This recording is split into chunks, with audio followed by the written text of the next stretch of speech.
Yan. Pansinin po natin mga ka-NBox. Ayun.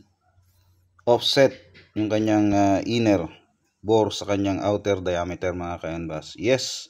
Galing na po yung kanyang unit sa ibang mekaniko kasi originally from 177 nagpapalit po siya ng caliber 22.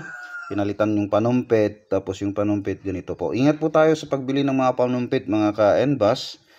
I-check po natin maigi yung ating nabibili kasi hindi po napupulot ang ating pera kung saan. Ayan. Ayusin po natin to. At ito nga yung kanilang ginawa. Una.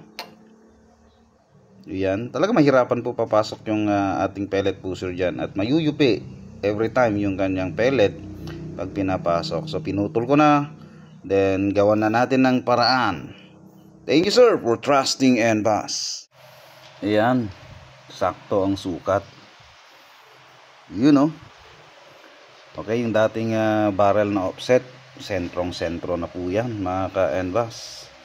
Bale, wala na po yung offset na problema natin kanina. Ayan.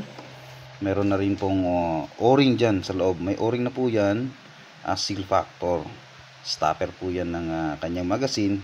Saktong-sakto nga naman yung ating ginawang mga measurements. So, ang sunod nating problemahin na naman mga ka-NBox ay ang kanyang pellet pusher. Ito po yung naunang ginawa ng kanyang mekaniko. Siyempre, tatanggalin na po natin yung ito. Magiging straight na po yan. Kukunin natin na lahat naman yung kanyang measurements. Lalong-lalo na yung ito critical to. Kung saan siya yung nagtutulak ng pellet dito sa ating chamber portion ng ating barrel bore. Okay? Ayan po. Thank you, sir, for trusting NBox.